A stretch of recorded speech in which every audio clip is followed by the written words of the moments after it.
हाँ जी, good morning students. Today we are discussing chapter 15th of 12th class exercise 15.1 and question number 13. There is क्या बोल रहा है कि एक कमेटी है 4 स्टूडेंट की is selected at random. 4 student की एक कमेटी को इस तरह से सिलेक्ट करना है at random from A group of 8 boys, जिसमें जो है 8 बॉयज हैं और 4 गर्ल्स हैं, यानी कि 12 टोटल स्टूडेंट्स हैं. उसमें से 4 स्टूडेंट जो हैं आपने सिलेक्ट करने हैं.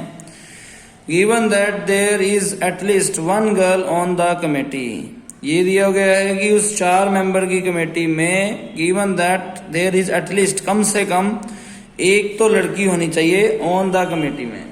और अब कैलकुलेट करना है that the probability that there are exactly 2 girl हों on the committee में. ठीक है, तो यहाँ पर अगर ध्यान से देखें, अगर हम इसे A और B अभी तक जो क्वेश्चन करते आ रहे थे उसी तरह से अगर इस क्वेश्चन को करें तो सॉल्यूशन के अंदर जाएंगे और लिखेंगे कि let A be the case, A be the event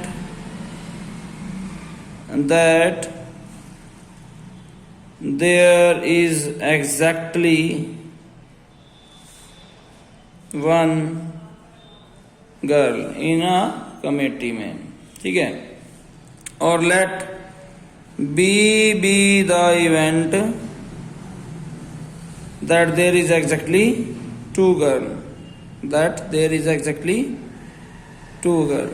तो हमें निकालना क्या है, हमें निकालना है कि probability of B over A निकालनी है. उसने बोला है calculate that the probability of exactly 2 girl, यानी कि B वाली निकालनी है जब A का पता हो.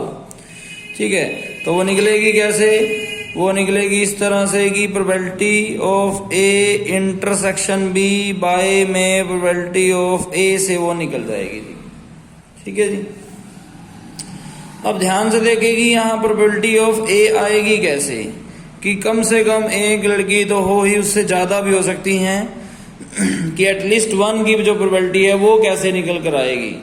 तो उसके यहाँ पर जो है हमें करने के 2 तरीके हैं. यहाँ पर एक तरीका तो ये है कि आप जो है यहाँ पर लिखें कि जो है, क्योंकि कम्बिनेशन करना है तो अब कम्बिनेशन का क्वेश्चन आ चुका है, जैसा कि एनसीआर में मैंने आपको लिखवा रखा था कि अब कम्बिनेशन लिखना, सिलेक्शन करनी है किन्हीं में से. तो सिलेक्शन के लिए आपके पास जो है एनसीआर का फॉर्मूला है. इसमें आप क्या कर पाएंगे, इसमें आप जो है लिखेंगे कि 4 गर्ल्स हैं जिसमें से कम एक होनी चाहिए. तो बाकी जो 3 मेंबर होंगे वो 8 जो बॉयज हैं उसमें से होंगे. ठीक है जी, और ये होंगे किसमें से, ये टोटल जो है वो हैं कितने, 12 हैं, जिसमें से 4 मेंबर हमने सिलेक्ट करने हैं. ठीक है, फिर इसी तरह से नेक्स्ट वन आ जाएगी कि 4 गर्ल्स हैं, उसमें से अगर कम से कम एक है तो उससे ज़्यादा भी हो सकती हैं, 2 गर्ल्स भी हो सकती हैं. ठीक है, तो 2 बॉयज होंगे. सिमिलरली इसी तरह से जो है, इसी तरह से थर्ड केस क्या बनेगा कि 4 गर्ल्स में से जो है 3 हमने चूज की और बॉयज आए 1. सिमिलरली ये भी इसी तरह से, और नेक्स्ट लास्ट वन आएगा कि 4 की 4 ही लड़कियां हैं और बॉयज तो है ही नहीं. ठीक है, और ये भी जो है चूज किया गया इसी में से, या तो इन सबको जो ऐड करके और हम जो है प्रोबेबिलिटी इसकी निकाल सकते हैं, या फिर एटलीस्ट 1 की प्रोबेबिलिटी जो है निकल पाएगी. एटलीस्ट 1 की प्रोबेबिलिटी एक और तरीके से निकल पाती है, जैसे कि मान लीजिए एक एग्जांपल के तौर पर आपको बताता हूं कि जैसे कि अगर हमने 3 टाइम टॉस किया, head head head head head tail, इसी तरह से 8 केस आए. तो जो 8 केस आए उस 8 केसेस में जो है क्या होता है, उस 8 केसेस में ये होता है कि मान लीजिए वो बोलता है कि एटलीस्ट 1 जो है हेड आए. ठीक है, अब एटलीस्ट 1 हेड आने की प्रोबेबिलिटी निकालनी है मान लीजिए. तो एटलीस्ट 1 हेड आने की प्रोबेबिलिटी तो ये 1 2 3 4 5 6 7 है. ठीक है, बट अगर हम टेल आने की प्रोबेबिलिटी, जो टेल आने की प्रोबेबिलिटी है कि सभी टेल आए, अब एटलीस्ट कम से कम एक हेड आना और सारी टेल आना, दोनों ही बात डिफरेंट है ना. कि कम से कम अगर एक टेल आएगी तीनों में से तो सभी, कम से कम अगर एक हेड आएगा तीनों में से तो सभी टेल तो नहीं हो पाएंगी, और सभी की सभी अगर टेल हो तो उसकी प्रोबेबिलिटी क्या है, उसकी प्रोबेबिलिटी है 1/8। और अगर इसकी प्रोबेबिलिटी 1 में से माइनस कर दो देन, यानी कि number of event 1 minus number of not event, तो निकल जाएगा 7/8। और एटलीस्ट 1 टेल की प्रोबेबिलिटी क्या थी, वो भी 7/8 थी।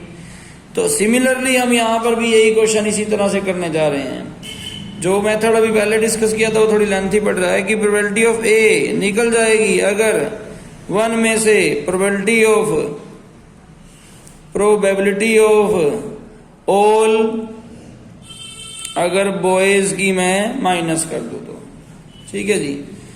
तो 1 minus probability of all boys की होगी 8 में से 4 बॉयज सिलेक्ट होंगे, जो कि 12 में से हुए हैं 4 सिलेक्ट। अगर ये मैं निकाल दूं 1 माइनस, अब एनसीआर का फॉर्मूला क्या है, एनसीआर का फॉर्मूला है n factorial divide by r factorial into n minus r factorial. Therefore n factorial क्या है, यहाँ पर 8 फैक्टोरियल है, बाय में क्या है, यहाँ r फैक्टोरियल है into n minus r, 8 minus 4 यानी कि 4 फैक्टोरियल है, ठीक है। Similarly 12 factorial n factorial by में r factorial into n minus r, 12 minus 4 यानी कि 8 फैक्टोरियल है। इसी तरह से जब इसको सोल्व करेंगे तो 1 माइनस यहाँ पर 8 फैक्टोरियल को 8, 7, 6, 5 और 4 फैक्टोरियल तक लिख पाएंगे, ताकि एक 4 फैक्टोरियल को ओपन कर देते हैं, 4, 3, 2, 1, और इनटू में जो दूसरा 4 फैक्टोरियल है वो कैंसिल आउट हो जाएगा। सिमिलरली यहाँ पर 12 को हम जाएंगे 8 तक, 12, 11, 10, 9, 12, 11, 10, 9 और 8 फैक्टोरियल, डिवाइड में 8 जो फैक्टोरियल है वो कैंसिल, 4 फैक्टोरियल को 4, 3, 2 और 1 तक जाएंगे। वैसे ये फैक्टोरियल इस पूरे से कट रहा है इनसे। Then what will be 1 minus यहाँ पर 8, 7, 6, 5 डिवाइड बाय 12, 11, 10 और 9 है। देयरफॉर यहाँ पर देखिए क्या कट रहा है, 5, 2 जा 10 है, 2, 4 जा 8 है, 4, 3 जा 12 है, 3, 2 जा 6 है, ठीक है। अब देखिए कुछ कट रहा है क्या, तो यहाँ आ रहा है 1 माइनस 7, 2 जा 14 बाय 11, 9 जा 99 आ रहा है, ठीक है। तो यहाँ पर आया देखिए 1 minus 14 by 99, therefore there is a 99 will be the LCM, 99 minus 14 is equal to 85 by 99 आ गया। कुछ कट रहा है तो देख लें, 3, 3 जा 3, 2 जा नहीं, ये कट तो रहा नहीं है, 11 नहीं कट रहा, ठीक है जी। तो यह तो आ गई प्रोबेबिलिटी ऑफ ए कि एटलीस्ट कम से कम एक गर्ल तो हो ही, उससे ज्यादा 2, 3, 4 भी हो सकती हैं। तो ध्यान से देखिए, अभी जो है बी भी निकालना है, जो कि एग्जैक्टली 2 गर्ल्स हैं। तो एग्जैक्टली 2 गर्ल्स का तो ये क्राइटेरिया हमने पहले ही निकाल रखा था कि 1 का, 2 का, 3 का और ये 4 का। तो इससे जो है एग्जैक्टली 2 गर्ल्स का क्राइटेरिया आ जाएगा। अब ध्यान से देखिए, हमें इंटरसेक्शन भी तो निकालनी है, तो इंटरसेक्शन भी तो निकालने हैं, उसके लिए भी इसी का यूज होगा। अब इसमें जो 85 बाय 99 आया आंसर, इसमें इन सब को ऐड करके आ गया है, ठीक है। अगर आप इन सबको ऐड करें तो ये आंसर आएगा, और अगर बी का निकाले, जो बी ये वाली है, तो इन सब में और बी में इंटरसेक्शन क्या है, कॉमन क्या है, तो कॉमन तो यही है, ठीक है ना। तो ये भी आपको ध्यान समझना पड़ेगा कि इन दोनों में इंटरसेक्शन क्या है। पहले ये चारों निकाली, वो ये आ गया, प्रोबेबिलिटी ऑफ ए आ गई, प्रोबेबिलिटी ऑफ बी ये है, तो दोनों में इंटरसेक्शन क्या होगी, कॉमन क्या है, यही तो होगा, ठीक है। तो अब इसको ध्यान से करना है आगे। Then we can find the probability of B, जो कि अभी मैंने लिखी थी 4c2 मल्टीप्लाई 8c2, ठीक है। चारों लड़कियां हैं, उसमें से 2 लेनी है, 8 लड़के उसमें से भी 2, क्योंकि 4 मेंबर्स की कमेटी है, 4 और 12 में से लिया 4। देन आप यहाँ पर इसको लिखेंगे कैसे, कि वही जैसे कि अभी लिखा था 4 फैक्टोरियल ओवर 2 फैक्टोरियल 4 माइनस 2, ठीक है। n फैक्टोरियल बाय में r factorial into n minus r, 4 minus 2 into 2 factorial. यहाँ पर 8 फैक्टोरियल बाय में 2 फैक्टोरियल, 8 माइनस 2 6 फैक्टोरियल, ठीक है। यहाँ पर 12 factorial over 4 factorial into 12 minus 4 8 factorial. Solve करेंगे तो क्या आएगा 4 को ले जाएंगे 2 तक, 4 इंटू 3 इंटू 2 फैक्टोरियल, एक 2 को ओपन कर देंगे, एक 2 फैक्टोरियल इससे काट देंगे, 8 7 6 तक ले जाएंगे और एक 2 फैक्टोरियल ओपन कर देंगे और 6 फैक्टोरियल को इससे काट देंगे। यहाँ पर 12 into 11 into 10 into 9 into 8 factorial तक जाएंगे, 4 को ओपन कर देंगे, 4 into 3 into 2 into 1 into 8 factorial, ये इससे काट देंगे। यहाँ पर देखिए कुछ और कट रहा है तो 2 2 जा 4 आ रहा है तो 2 3 जा 6 बच रहा है। यहाँ पर बच रहा है 2 4 जा 8 7 4 जा 28 बच रहा है यहाँ पर, डिवाइडेड बाय यहाँ पर देखिए कुछ कट रहा है तो 4 3 जा 12 3 1 जा 3 2 5 जा 10, ठीक है। नीचे से सब कुछ कट गया है, ये 3 भी कट चुका है, 11 5 और 9 बच गया है, 11 इंटू 5 इंटू 9, ठीक है जी। ये यहाँ पर बच रहा है, आपने इनकी मल्टीप्लाई कर देनी है, 6 8 जा 48 4 6 2 जा 12 और 4 16, ठीक है। और उसके बाद है आगे कि 55 की 9 से मल्टीप्लाई कर देंगे तो 55 इंटू 9 जो आप कर देंगे 168 डिवाइड बाय 45 4 45 और 4 49, ठीक है। ये यहाँ पर आ रहा है, अभी ध्यान से देखें यहाँ पर ये 3 पे कट भी रहा था, 3 2 जा 6 3 3 जा 9 है ना, तो और कम आ जाता। देखिए 3 पे अगर काटे हम इसको 3 5 जा 15 3 6 जा 18 3 1 जा 3 3 6 जा 18 3 5 जा 15, तो 56 बाय 165 आता है, ठीक है। क्या आता है 56 बाय 165। और ये अभी क्या, ये प्रोबेबिलिटी ऑफ बी आई है। अब हमें probability of A intersection B निकालनी है, जो भी यही होगी, अभी बात की थी हमने। तो यहाँ पर जो है probability of A intersection B क्या आएगी, यही आएगी। और निकालना क्या था, सबसे पहले बताया था कि प्रोबेबिलिटी ऑफ बी ओवर ए निकालना है, जो कि हमारे पास आ चुकी है 56 over 165 divide by probability of A आई थी 85 बाय 99, जिससे हमने जो है डिवाइड किया तो कितनी आई।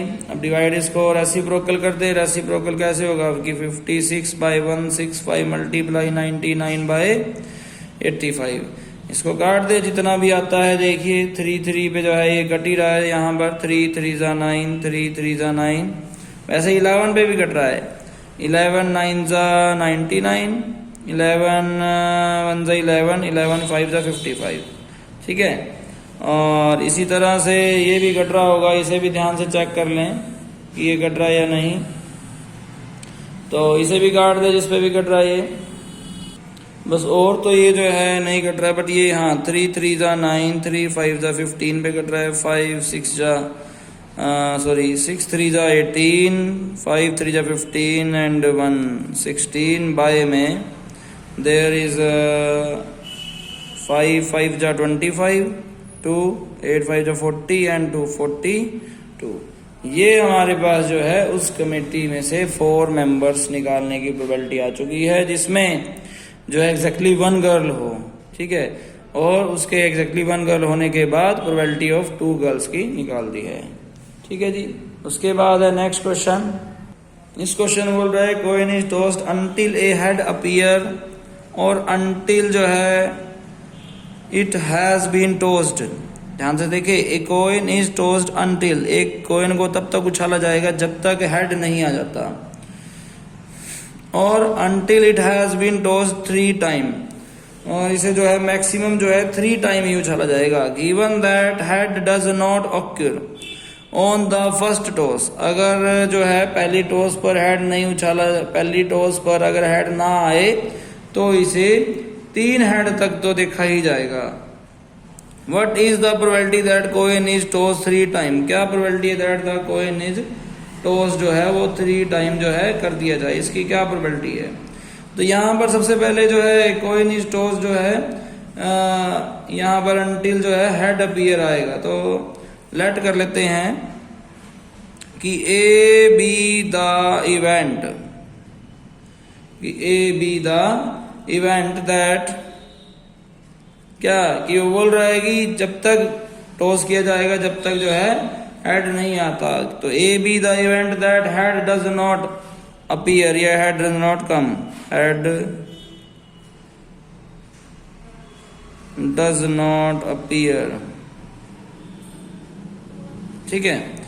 और लेट बी दूसरा कर लेते हैं, ध्यान से देखिए यहाँ पर वो बोल रहा है कि coin is tossed until a head appear और until it has been tossed 3 time, तब तक करेंगे जब तक जो है हेड नहीं आएगा, नहीं तो 3 बार तो करेंगे ही। Given that the head does not occur on the first toss, given that the head does not occur on the first toss पे, then what is the probability that the coin is tossed 3 time, ठीक है। ये इसकी probability निकालनी है, ठीक है। उसके बाद, ठीक है, तो यहाँ पर जो ए जो है हमने मान लिया कि हेड नहीं आ रहा, और बी क्या बोल रहा है वो, कि बी बोल रहा है कि जो है 3 टाइम टॉस करने की प्रोबेबिलिटी, तो बी बी द इवेंट की जो है टॉस वो 3 टाइम्स की गई, ठीक है। तो प्रोबेबिलिटी ऑफ या नंबर ऑफ ए के क्या आएंगे केसेस, सैंपल स्पेस क्या आएगा कि does not come in first time में, अगर पहली बार में हेड आ जाता तो रुक जाते, मगर पहली बार में टेल आया होगा इसीलिए दूसरी बार टॉस की और दूसरी बार हेड आ गया तो रुक जाएंगे।